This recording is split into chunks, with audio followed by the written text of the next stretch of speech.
पीतल, तांबा, कांसा, ये बर्तन बहुत ज्यादा शुभ है। चांदी सोना तो है ही, लेकिन पीतल, आपको शायद पता हो कि पीतल के द्वारा आयुष्य उम्र बढ़ती है।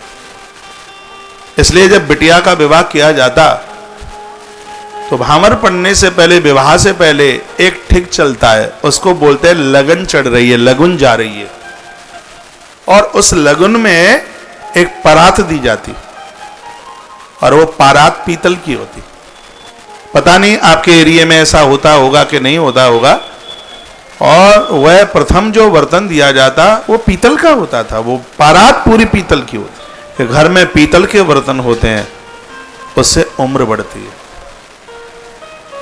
घर में ताम्र का बर्तन होता है उससे आरोग्यता बढ़ती है। घर में चांदी के जो बर्तन होते हैं उसके द्वारा संपदा बढ़ती है। और जिन घरों में देवियों के पास सोने के अलंकार आभूषण होते हैं, स्वर्ण सतोगुण का प्रतीक है। सोना ऐसा है जो सिर्फ हवा में ही पावन हो जाता है। उस घर का कुंडवा बढ़ता है, उस घर की वंश वृद्धि बढ़ती है। इसलिए मैंने कितनी बार कहा है, चारों तरफ से दरवाजे बंद हों तो ही गोल्ड बेचना।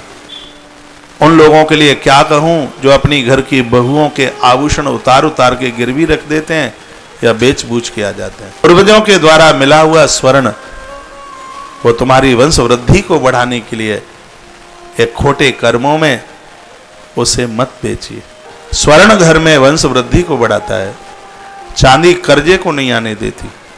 इसलिए दिवाली को चांदी पूजने का भारी महत्व है। हर घर में पुरुष जब दिवाली का पूजन कर लेते हैं उसके बाद माताएं घर की देवियां पूजन करती हैं। माताओं की पायलों की पूजने की भारी महिमा है। वो तो इतना टाइम नहीं होता, नहीं मैं इन सब चीजों के ऊपर बड़ा विस्तार करूं। एक कटोरी में पाम की पायल, इससे घर के लोग चरित्रवान बनते हैं।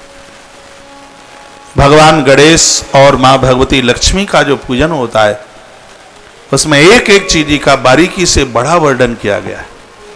देवियां उसमें रजत की पूजा करती हैं, चांदी की पूजा करती हैं। स्वर्ण को पुरुष लिंग में लिया गया है और चांदी को स्त्री लिंग में लिया गया है।